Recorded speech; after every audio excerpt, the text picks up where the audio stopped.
Hello to everyone. Hey to everyone joining. I'm here with the amazing, the one and only Charlie. So, Charlie, thank you so much for taking the time to come today and to spend this moment together. Um, would you like to take a moment to introduce yourself so that our listeners can get to know you a little bit? Yeah, absolutely. And thank you so much for the invitation as well, mate, how to be here. I'm really excited about the conversation and I'm really thrilled to be here. And yeah, my name's Charlie Britton. I have kind of a quite a diverse relationship to movement and to health. I'm a dancer and a performer, and I'm still very actively performing in that sense. But I'm also a health practitioner, and my background started in kind of sports therapy, which is a kind of body work, really focused on the fascia and musculoskeletal health and how to help people move better and deal with injuries. And then I kind of fell more and more into movement as a therapy. And I'm not a movement therapist, but I mean that in terms of rehabilitation and how movement can really start to be the main way to address injuries. So I still practice as a body worker, but I would say the balance has switched very strongly towards movement. And that led me to study biomechanics and a lot of different kind of approaches to movement, specifically aimed at helping people move better and feel better in their bodies. And then there's a little caveat, which is that I also work in emergency practice, so in emergency care, in the emergency department, and also for the ambulance service in the UK. So responding to, emergencies and all of the kind of adrenaline that comes with that as well. So quite a mix of things. Yeah, I always say that you have like seven seven lives somehow, and you manage to put it all together in one. It's just Yeah. amazing. But we've been colleagues for the people listening. We've been colleagues for years now, and we keep on always chatting and talking and exchanging ideas. And for me, Charlie is really the person I would go to when it comes to how everything meets our biology and science and well-being, and his wealth of knowledge is just so profound, and he puts everything together with such a deep understanding of what movement is, because it comes from also from movement, that Mm. it's really like I'm so happy that we have you here.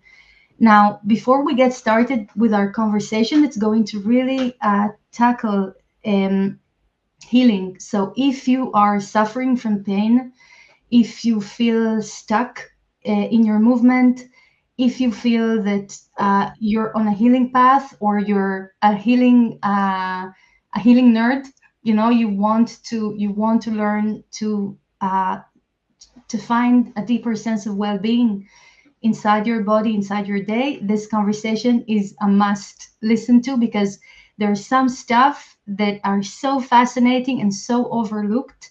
And until we don't crack them and really put them into place, it makes it very difficult for us to take the next steps forward in the healing journey. So especially if in any kind of way you feel like you get stuck somewhere along this journey, you this conversation is golden. Is so make sure to stay and to soak in Charlie's wisdom. But for a moment before we do that, I was politely asking Charlie, and he said it's okay, because just today we've had a couple of questions coming in our way about the Fathom High tribe, and I want to make sure I tackle them in case that this is something that you listening now and tuning in is something that you're also having in your mind. Now, what is the tribe? If you're just tuning in and you're not familiar with any of this whole thing, so the tribe is an online program that helps you to shed away, to dissolve tensions,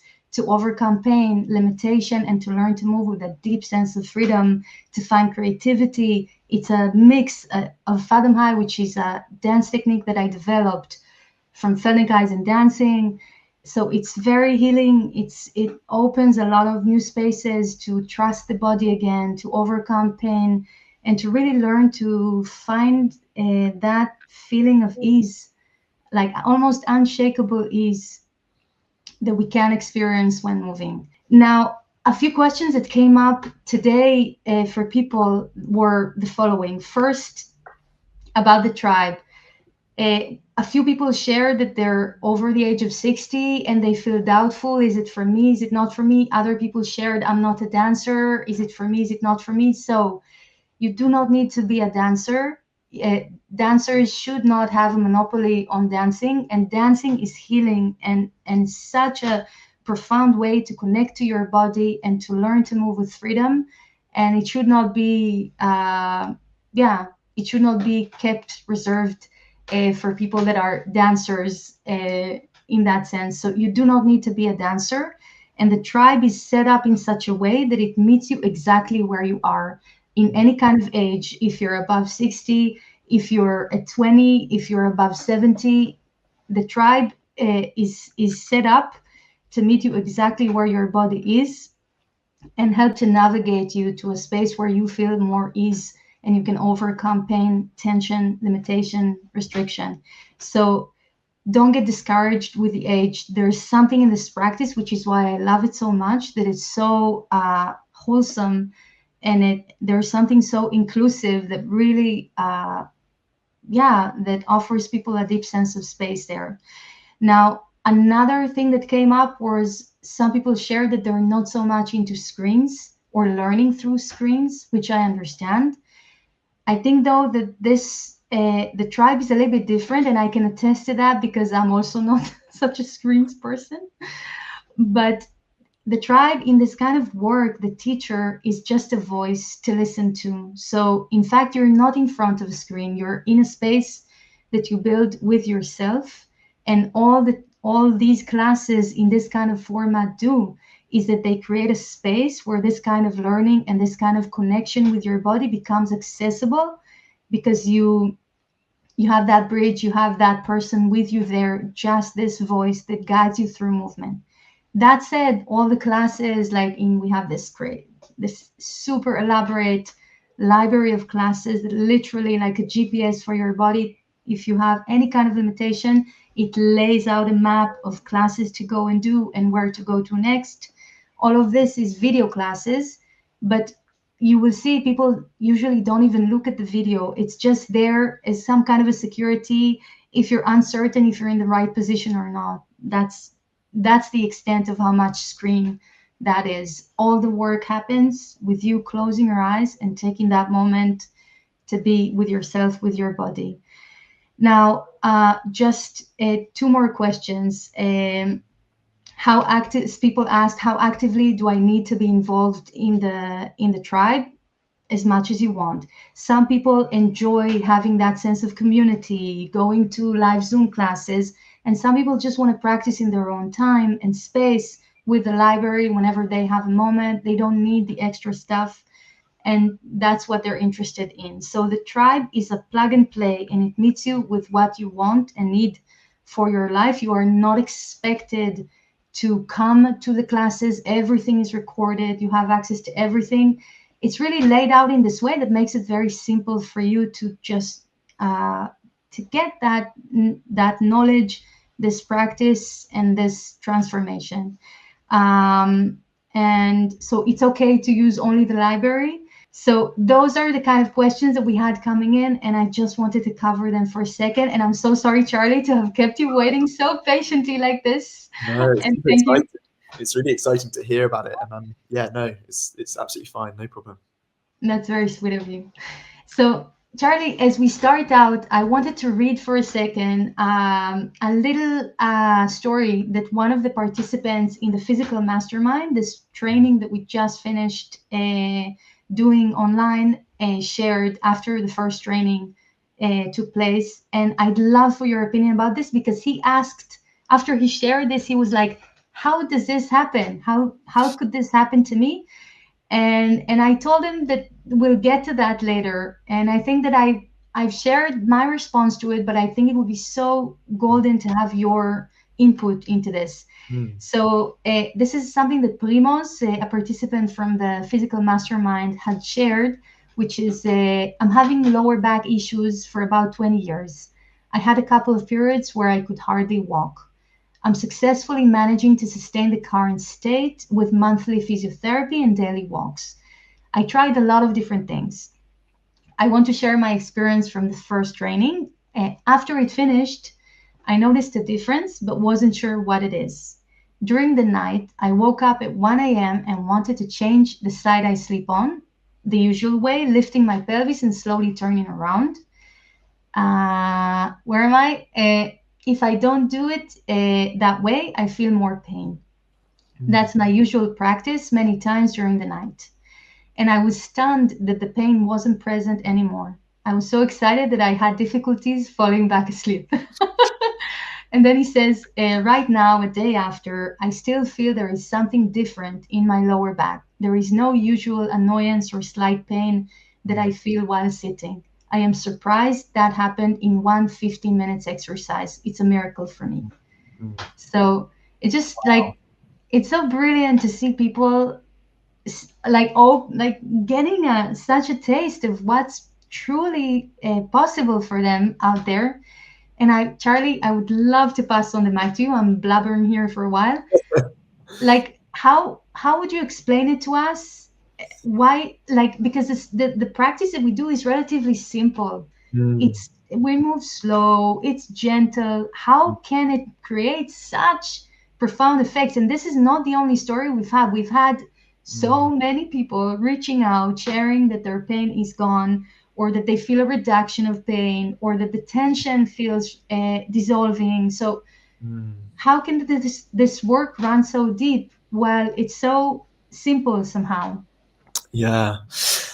I mean, first of all, wow, like what an incredible experience. And I know, because we've been colleagues for so long, I know that that's just one in a whole host of testimonials and responses from people that have met the work that are so positive. Um, it's going to be really hard for me to answer how that happened because the body is a really complex machine, and so much of what's in our body and the way that our body functions is really finely tuned. It's kind of mind blowing. One of the things that's fascinated me for so long, the reason I, for some reason, even after more than a decade of education, can't stop learning about the body is because it's so complex. And yet, what's so beautiful is that the practice of Feldenkrais, the practice of Fathom High, respects the body. There's such an incredible feeling for me of trust in the body being able to heal itself. And I think that sometimes what happens in other approaches to healing or to well-being is that we kind of outsource it. We kind of go to a therapist and say, I'm a bit broken. Can you fix me? And Mm, also, unfortunately, I think some therapists build an identity around almost being like the mechanic of a car. But my honest experience in working with the body for so long and in different ways is that it's the body itself that is this absolutely incredible, intricate, complex, but also amazingly well balanced machine. And so when I'm hearing that testimonial, what I'm hearing is that opportunity to sink deeply into a state of listening and to a state of allowing very likely gave the body some space and also really importantly gave the mind some space to allow healing to take place, to allow the dissolving of that tension. And what we find, especially when we think about the way that the nervous system, so the brain and the nerves of the body, control our movement, we think about the idea that where our attention lands, energy goes. So there's a saying by a neuroscientist called Joe Dispenza who talks about where the mind goes, energy flows. And so by taking time to be with the lower back, to be with that state and to really meet it, I find that the listening of it and the being with that space of sensing already allows so much to take place. And oftentimes the body wants release because actually the body, I feel personally, the body has this innate drive towards wholeness. It wants to be integrated. It wants to be moving efficiently because it knows that the ease that comes with that is not only blissful for us in a kind of experiential way, but also allows us to go about our lives in a really whole and open sense. So just by taking the time to listen to that lower back and to be with it for that time, dedicating that time to it, I imagine that a lot already took care of itself in terms of allowing that nervous system to re-regulate. Um, and the other thing to remember is that the body loves patterns. Like the nervous system, the body loves patterns. We're beings of patterns. And so oftentimes what happens is that when we start to move in a specific way, um, when that pattern, when we do that often enough, it becomes a pattern, it becomes a habit. That habit ends up becoming what we think is our life experience because it's so natural or so seemingly natural, that we just go about life thinking, this is how I walk, or this is how I stand, or this is how I carry my bag, this is how I pick up my child. Um, and, 9 times out of 10, that works brilliantly, and there's no problem with that. But sometimes it doesn't. And what that amazing testimonial was talking to was the fact that if these patterns persist, they can lead to years and years and years of tension, pain, discomfort, stress. And often these patterns are so habitual, they're so, um, we can do them so efficiently without even thinking Yeah. that, just by taking 15 minutes to really be with that part of the body in our mind, to give space to it, we can almost shine this light of listening somewhere that maybe the nervous system, the brain hasn't consciously connected to for a long time. And the results when you take that degree of listening somewhere in the body are kind of indescribable. They're magical. They're absolutely amazing. So I know I haven't talked maybe about the nitty gritty of the science there, but that would be my instinct to respond to the question of how did that happen. I mean, the mechanisms will be absolutely many, but the simplicity of the practice talks to a trust in the body. And often Mm. clients that I work with sometimes have lost a little bit of that trust because they're living in a body that maybe is uncomfortable, maybe has a lot of pain, maybe doesn't feel like it can do the things that they would like it to be able to do.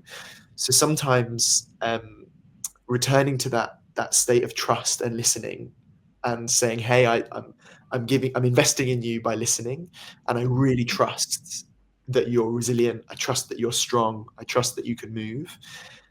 And that's beautiful because that simplicity of the practice married with the natural intelligence of the body cultivates this sense of trusting. And for me, that trust space is a deeply healing one.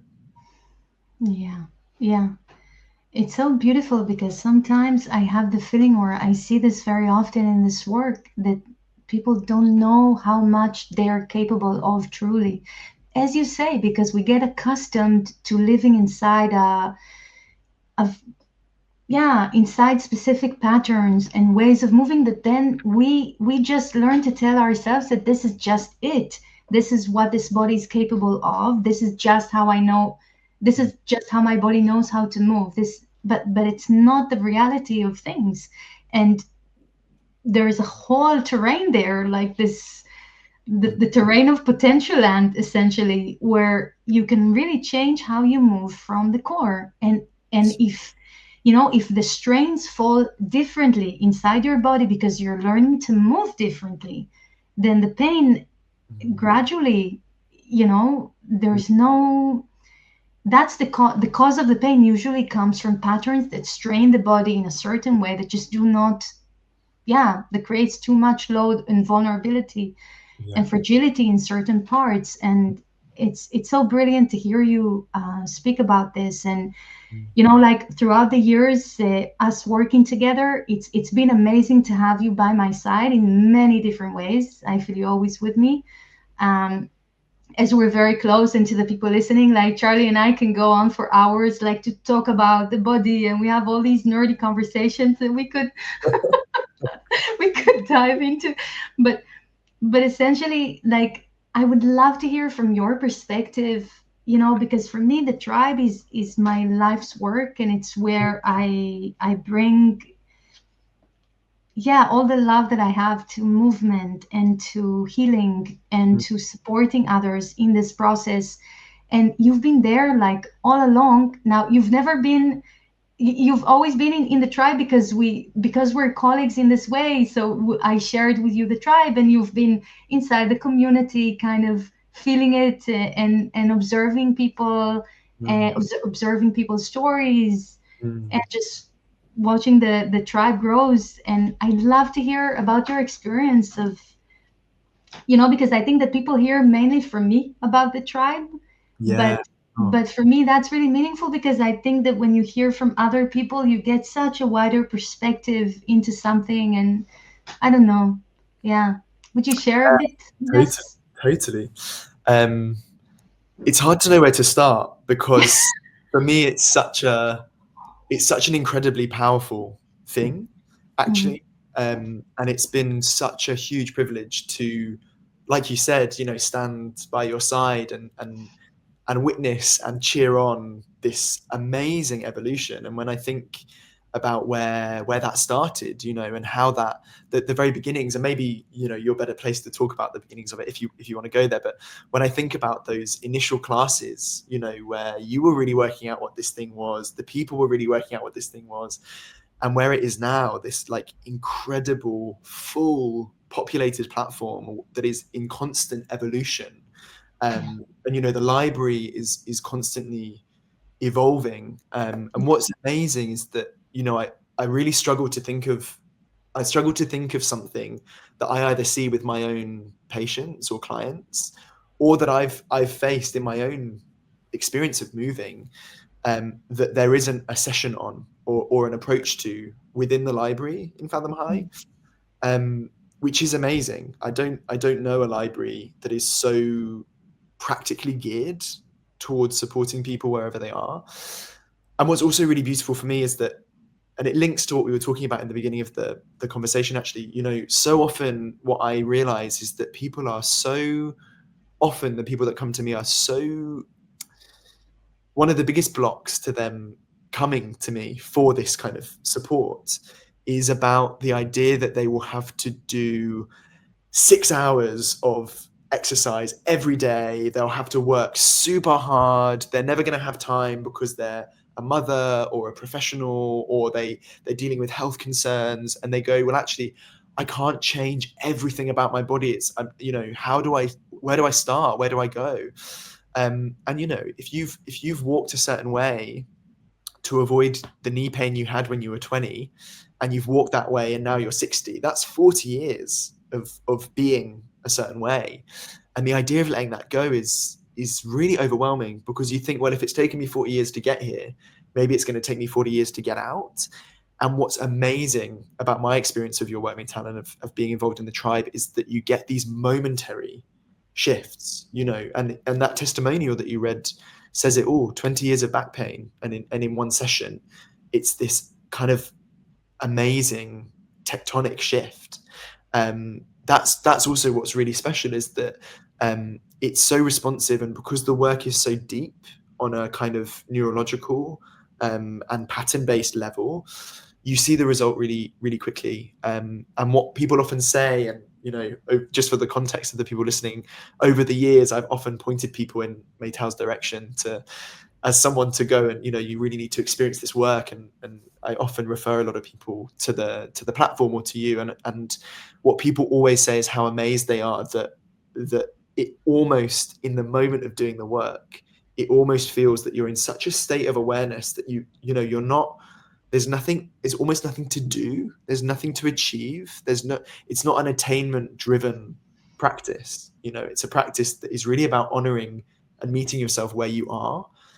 But it's in that mm, really amazing, quite intense, but also very soft space, that these changes take place. And people often get back to me and say, oh my goodness, like, it felt like I did nothing, but when I stood up, everything had changed. And I think that's the other thing about the work that feels really powerful. But the tribe itself, what's also been beautiful is to experience the way that the community has grown, and there's such a lot of support. And I know sometimes, you and the team are super responsive. That's what's amazing.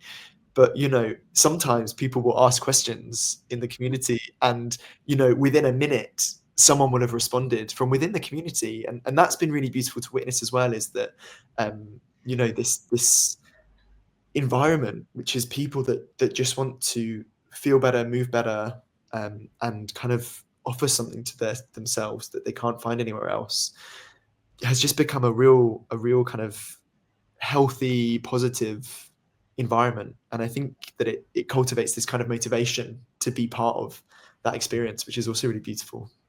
Mm, wow, thank you so much for this.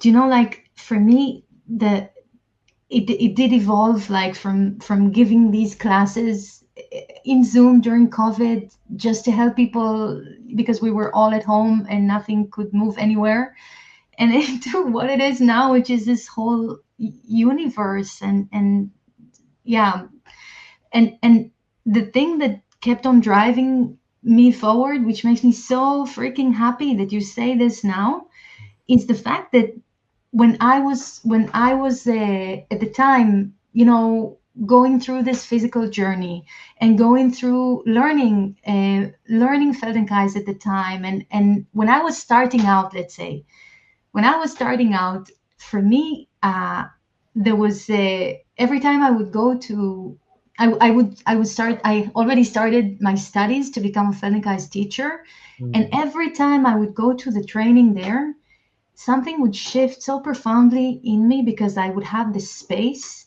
to be inside a place where I do not feel judged, where mm, I do not feel like I have to be something that I am not. mm, And through these two actions that are so simple but so hard and so non-given in our culture, they actually heal me. They actually teach me to move better. They give me better results. And mm, they also allow me to finally, after years as a dancer, standing in front of a mirror, constantly being guided to how I should feel like and how I should move like, then to a space where you reclaim the authority on your body, and your body truly becomes yours. mm, And this is not something I think that in our culture we fully grasp mm, somehow.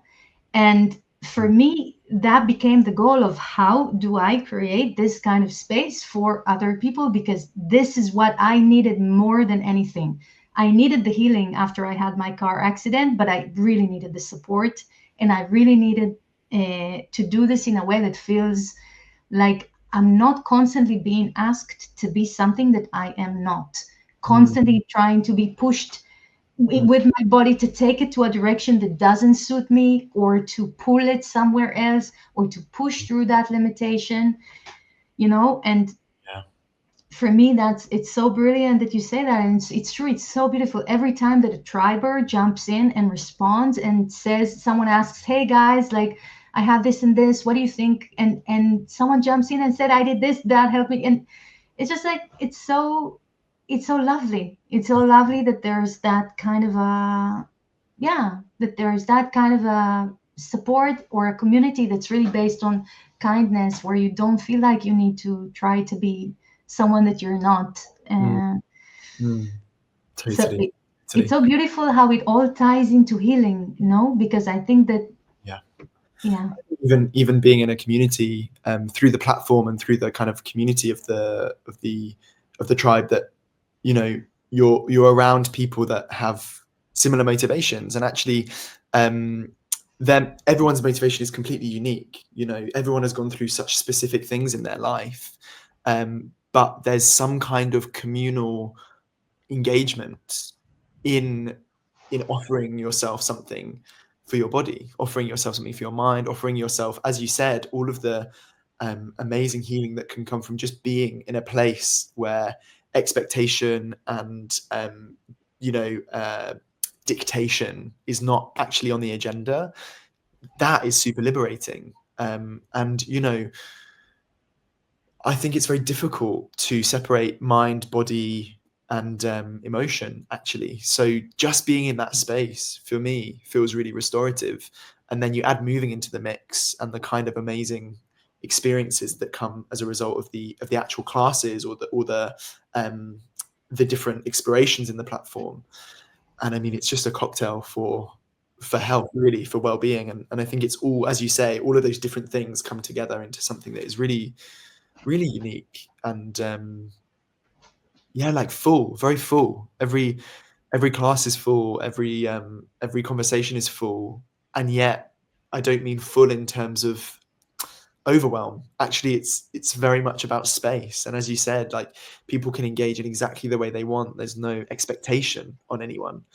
But that means that those interactions are really authentic because they're not expected. So therefore, when people do interact, it feels like it's a very genuine communal thing, and it's really beautiful. Mm, yeah. And there was something that I was really hoping to get into with you today because we just recently concluded the training of the physical mastermind. Mm. And for those of you that have attended the training and are watching this, I think that this also conversation, like we're going to dive a little bit into how tension influences the biology and well-being and healing and stress. So it's really, I feel that everything that we've explored together during the training is really met so beautifully. And Charlie and I have been bouncing some ideas on topics that we'd like to cover before they started. So I'm really, really excited to share all of this with you guys. So I would love to dive in, starting maybe with the topic of stress, Mm. which is something that you brought to the table today when we met earlier, and the way that stress. Maybe I will just let you actually lead on this one because you came up with it was so authentic as it was. Yeah, yeah. I think that what I'm realizing a lot and what I've observed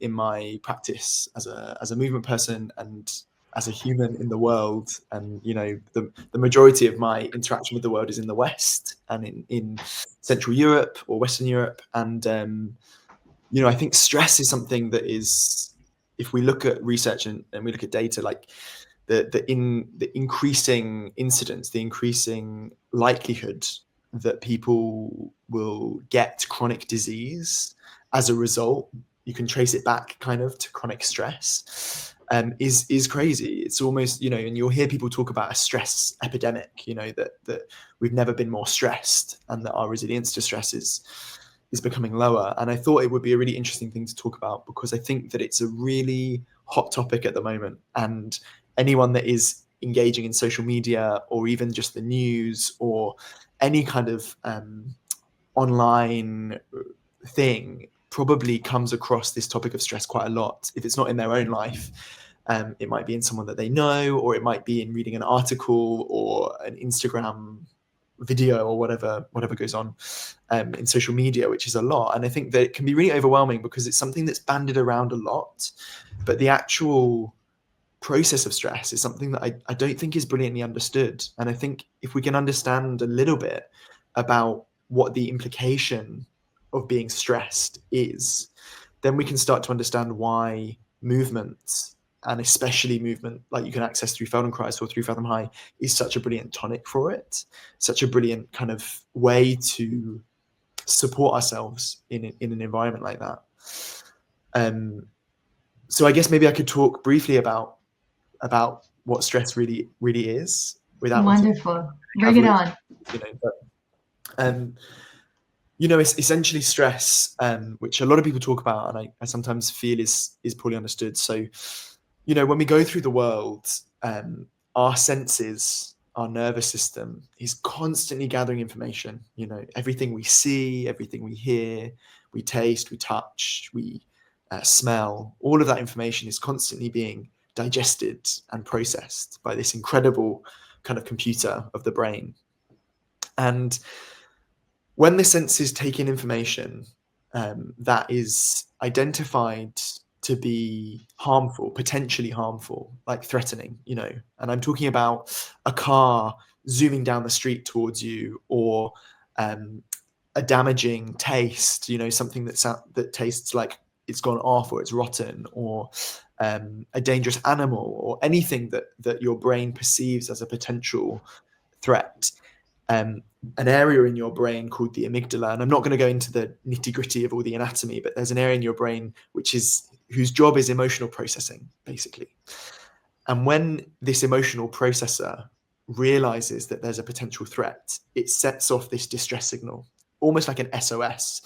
You know, the image in my head is this like red flashing light and the siren going wah wah wah, like potential danger, you know. And of course humans are built to survive, so there's a response that we've evolved with to meet these situations. And that distress signal sets off this cascade of responses in the body, which I won't go into the detail of, but the downstream effects of that distress signal is a response to get ready, basically, to ready the body almost instantly for either fighting, you know, physical energy to fight or to flee, to run away.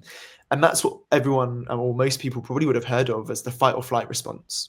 And that's an arm of the nervous system that whose job it is to make us ready for these threats. And we do that by releasing a lot of adrenaline into the blood.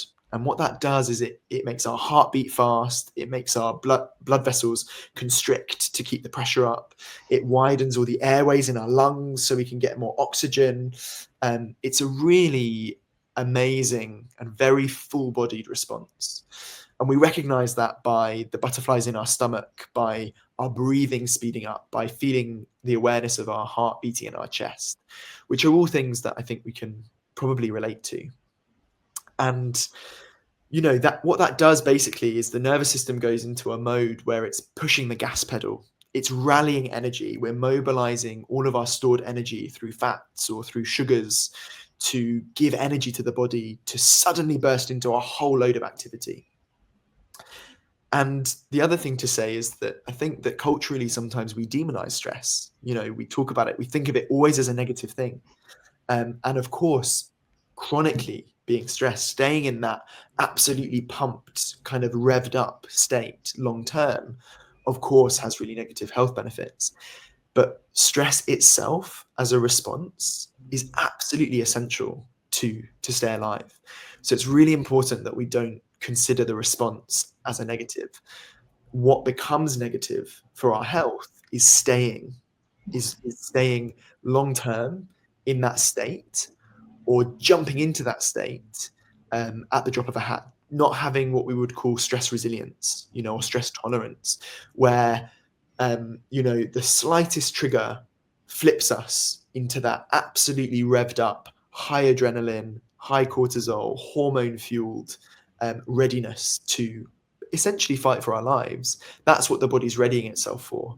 Yeah. And I think what's important about this in the modern age, especially in Western culture, is that what triggers that response is in many ways not as important as the response itself. And what I mean by that is that if we go back, if we zoom back in history to the days when we were gathering food or hunting or you know, walking out in the wilderness and the tiger walked past, you know, what would happen? Well, that response would happen almost identically to how it happens to us in the modern day, but we would then fight or run. All of those mobilized energy stores, all of those hormones would be utilized. So there would be a physicalization, a kind of physicality that would utilize that. And what would happen is because all of that was being utilized and responded to, the stress hormones would drop and then the body would regulate itself again because the nervous system would realize, okay, the brain would get the message, we're not in danger anymore, and you would drop back to baseline. The reason I think that it's so important to be aware of stress in the modern age is that, I mean, you know, I live in central London, so it's been a while since a saber-toothed tiger has walked across the street towards me, you know. The things that cause stress in the modern day are very different. And if you think about our air quality, getting an email from your boss that is really stressful, if you think about going to a job 8 hours a day, maybe 5 or 6 days a week, if you think about how long we stay sat in one position, if you think about the financial pressures that we're under, if you think about global politics, I mean, I don't even want to go there in the context of this conversation. But if you think about all the things that cause our stress response in the modern world, and you think about how often we could end up in that fight or flight state, as a result of those stresses, um, that goes some way to illustrate the mass effect that stress can have on our health. Because when we stay in that state chronically for a long time, or when we go into it regularly without coming down from it, then we start to see that the health implications that come as a result of that. And those are things like digestive problems. Your risk of cardiovascular disease gets greater, your risk of heart disease, we can link it to all of these problems: anxiety, depression, mood disorders. So again, the stress response is absolutely vital, and it's the most amazing thing that we've evolved for, but we don't want to live in it. And I think in the modern world, we're constantly exposed to things that can trigger us into it. And that's why I personally think it's never been more important for humans to take agency over their well-being. And for me, one of the most important ways to do that is to actively invest time in re-regulating that response, in activating that rest, digest, heal response. And also, not to sound like a broken record, but that's why havens like the Fathom High Tribe or the platform and the library are so needed and so valuable in the modern world, because our relationship to stress is very different than it ever was. Um, and I don't want to talk much longer because I've been monologuing, but if you think for a moment about how slow the evolutionary process is, it's absolutely progressive. We're absolutely progressing with each generation in terms of evolution, but it takes time. It takes hundreds, thousands, tens of thousands of years. But if you think about when industry suddenly took off, and when technology, social media, iPhones, computers took off, it's almost that there was nothing, and then it almost went on an upward spike. But our evolution has been progressing steadily and slowly since humans were humans, really. And that's why, if you think of our body as a kind of ancient technology, we're kind of we've got ancient technology in a modern world. And actually, from a physiological point of view, we're not really equipped to be responding to the degree of stress and the caliber of stress as regularly as perhaps we are exposed to in our modern lifestyles, which is why I can't talk enough about offering ourselves the opportunity to be well by taking that space to listen to the body, to breathe, to go slow. Um, it's just so important. Yeah, yeah, it's so true, and I think that oftentimes also people struggle because we're all aware of stress, and we're giving this notion of just to meditate and to breathe, and all of these are incredible techniques that are so powerful and wonderful, and I'm in no kind of way going against them. They are so powerful. Mm, Yet, as you said, we have the stress response cycle. And what any animal does in nature is that after there's that stress response, there's that fight or flight mode getting activated, that animal would always move. It would shake, it would run, it would shiver, it would do mhm. anything that has to do with moving to expel the stress out of its system. So, Yeah. movement is imperative in the process of shedding away stress. And I think that this is somehow sometimes that missing link. We just need that extra Yeah.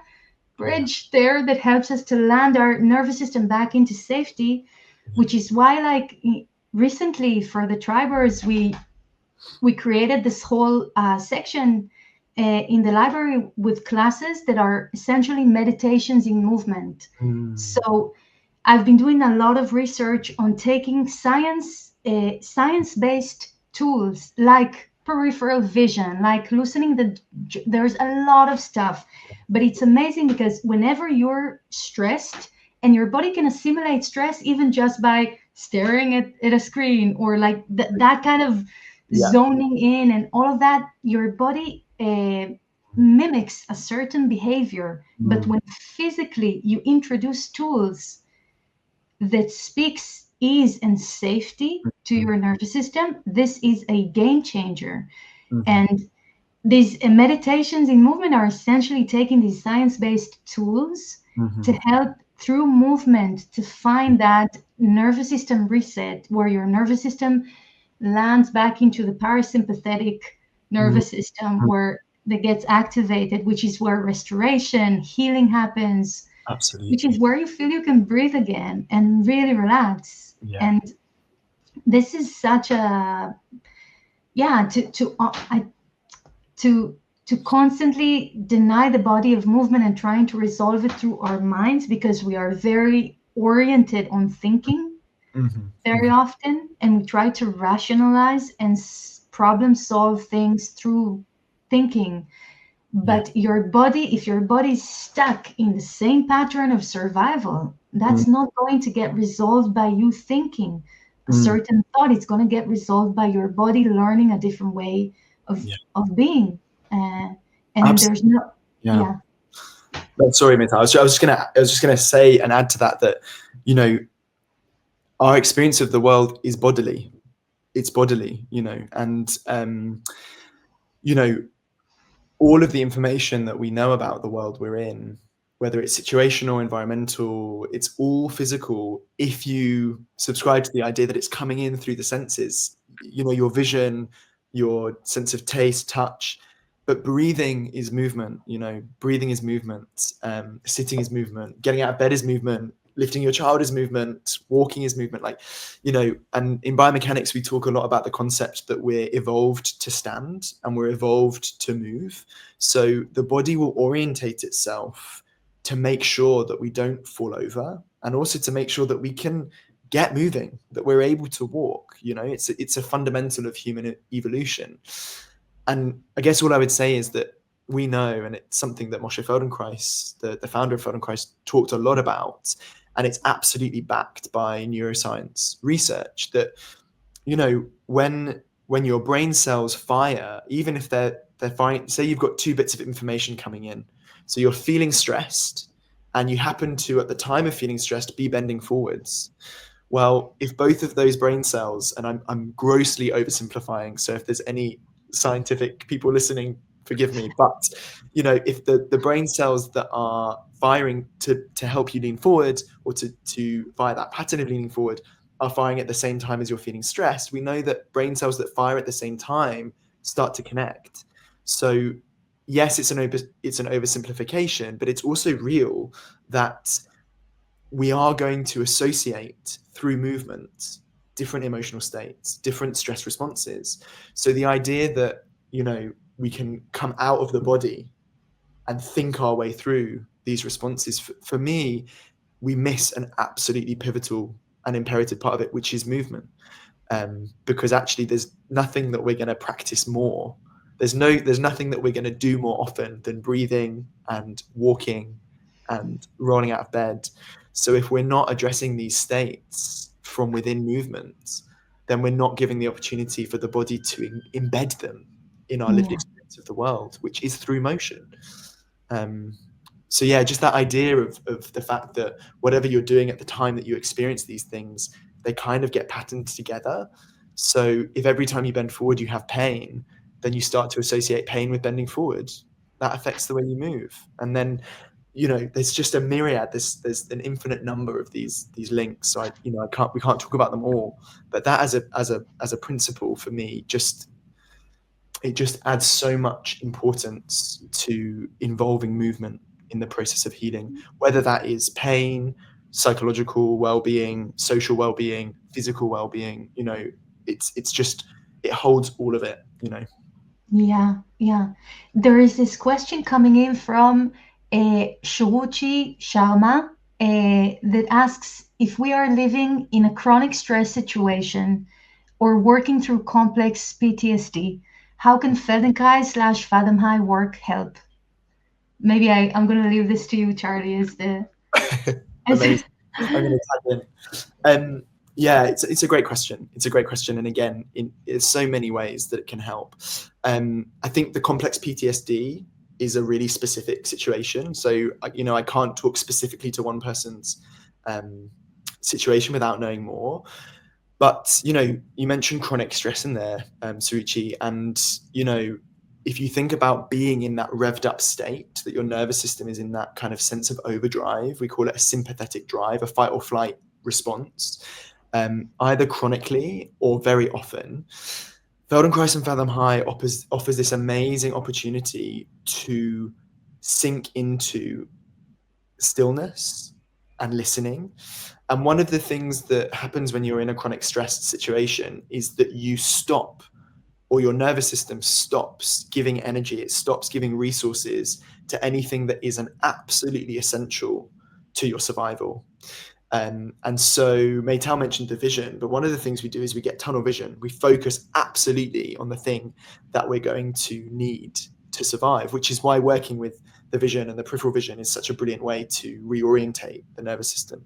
But if you think about being in that chronically stressed situation, Fathom High Feldenkrais offers these amazing opportunities to find a way in to the opposite. You know, the tonic, the nervous system works, or the autonomic nervous system works in this very perfectly balanced system, which is the fight or flight response, which is directly, we call it inhibited, it's directly countered by the parasympathetic, which is your rest and digest. So if you think that you're always living up here, Fathom High Feldenkrais can start to really give you access to a load of resources and a load of space in the thing that will counter that chronic stress response.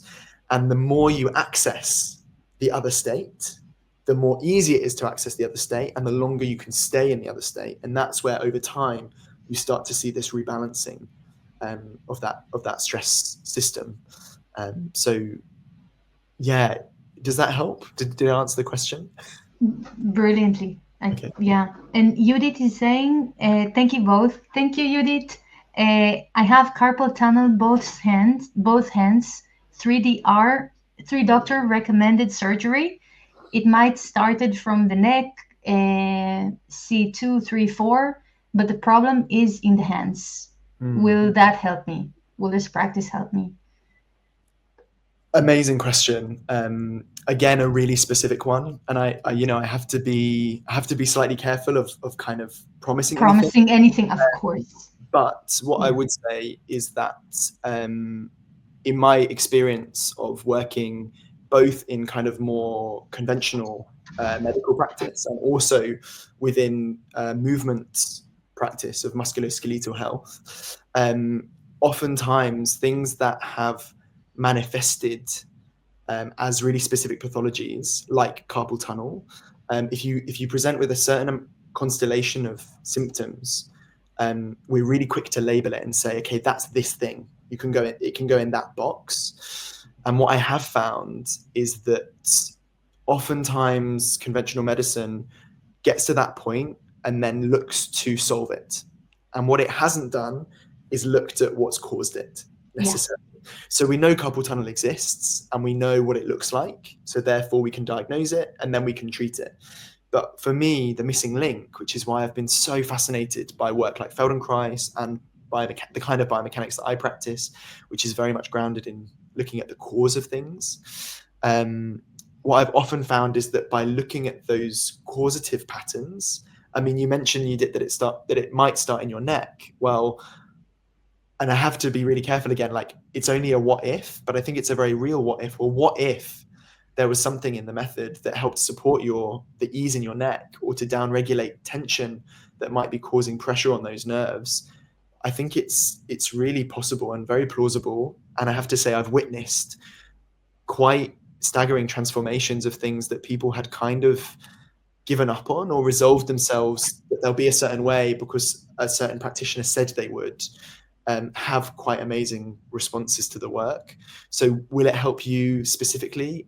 I honestly couldn't say. It would be unfair of me to say, but my instinct is it may well do, and I would be really curious to know if there was anything in the work that could support you. So my professional opinion is it's absolutely possible, but I could never say for sure. Yeah, of course. And it's lovely that you're so honest and and careful and responsible in the way that you reply. And I think that for people that are here tuning in and listening and might have different physical challenges, like like an injury in your back, or pain in your foot. So let's take, for example, this pain in your foot. It has a lot to do with the way that you're weight bearing. So the way that the weight falls into one specific part of your foot and constantly kind of grinds into that point again and again. So the pain is caused because of the way that we move. Mm, And in many cases, of course, there's instances where you get hit, you fall down, those are different kind of injuries. But those injuries are building over time because of the way that you move. But if you learn to create more mobility inside your foot, when you're walking, the weight bearing would be more smooth inside your foot. How would that influence the way that the weight falls and triggers that specific point in your foot, for example? Or mm, lower back pain, the way that you're bearing weight through the spine. Does it grind into that point in your back, or can it move, distribute through your physical structure, through your mm, bone structure to support you? yeah. So all of this is really what I love about this stuff that gets me nerd out for hours sometimes, is that it's also mechanical stuff. It's Yeah. loads, it strains, it Mm, makes sense when you put the pieces together in this way. But what I love about it most actually is the fact that it stays very physical. The questions are always very physical, mm, like what's touching the floor, what's not. Simple stuff, not like brain science kind of stuff. Simple stuff that anyone can do and listen to their body in this way. But mm, what it creates is this deep connection to your body, is that deep nervous system reset, is that creativity, that joy in movement, mm, mm. that is so much power. So it's such a powerhouse beyond just how it leans into the floor. Absolutely. So Yeah. so I don't know it's about you, Maytal, also as a practitioner, as someone working in this field. But what I often also have realized over years of practice is that um, the nervous system is so brilliant at responding and reordering that oftentimes, a client will come to me that's had back pain for 20 years, and I'll take them back through the significant things they remember about the injury or about any injury, because often where the pain manifests is not really the root of the problem. It's I would say actually it's very rare when people come to me with lower back pain, for example, for me to find a lower back problem. But what I often find is a stiff foot that is causing stress in the lower back, or Yeah. a neck that can't rotate, so the back is trying to compensate, or um, a poor breathing pattern that means that the pelvis is tipping a certain way to try and make space, which is causing strain somewhere else.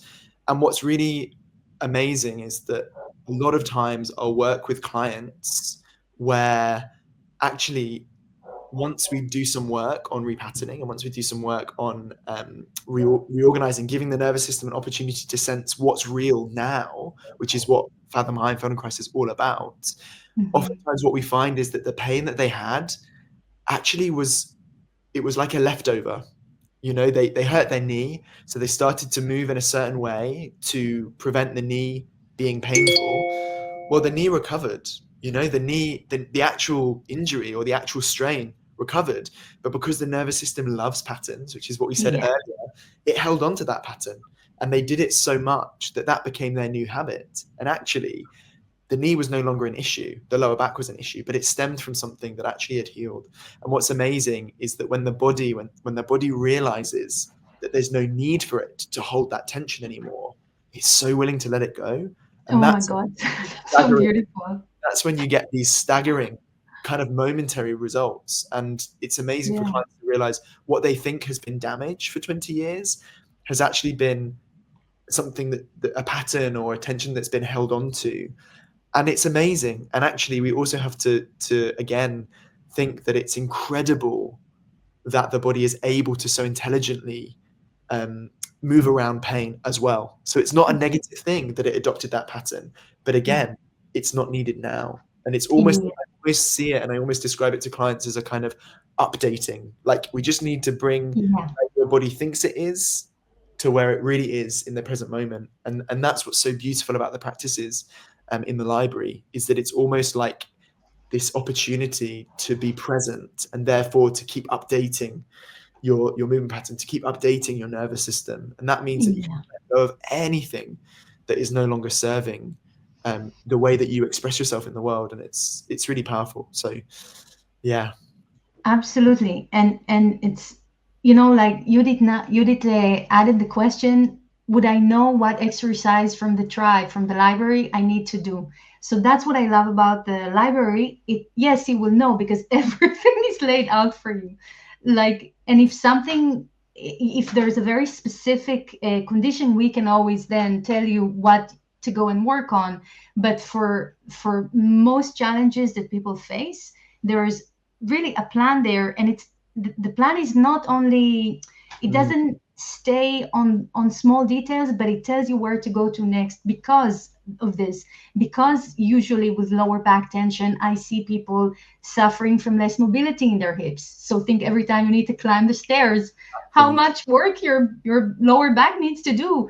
Or Yeah. stiffness, rigidness in the chest that influences the back. There's some tensioning diaphragm, holdings in the belly. So everything, like, it gives you, it literally tells you, you finish that series of classes for your back, it tells you where should you go to next. Okay, so usually people that suffer from this in the back, they also see less mobility in the hips and more tension in the chest, and it lays out a map for you of where you need to go to.